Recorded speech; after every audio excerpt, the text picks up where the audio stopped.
নেওড়া এই যে জঙ্গল ক্যাম্প, এখানে তো সারা রাত ছিলাম, কালকে সারাদিন সকালে ঘুরলাম। এখন একটু নেওড়া নদীর দিকে যাব। এবার এখানে আসতে গিয়ে দেখি এই ইলেকট্রিক ফেন্সিংটা লাগানো আছে এখনো। এই খুলি ইলেকট্রিক ফেন্সিংটা খুলে আমরা এখন যাবো হচ্ছে নেওড়া নদীর দিকে। এদিকটাই হচ্ছে নেওড়া নদী।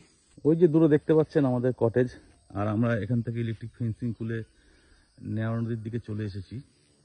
তো নেওড়া নদীতে এসে নদীটা দেখছিলাম, হঠাৎ করে এখানে চোখে পড়লো কাঞ্চনজঙ্ঘা।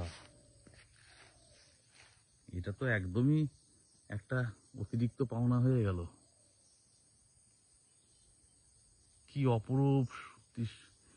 অপরূপ দৃশ্য, চোখ জুড়িয়ে গেল।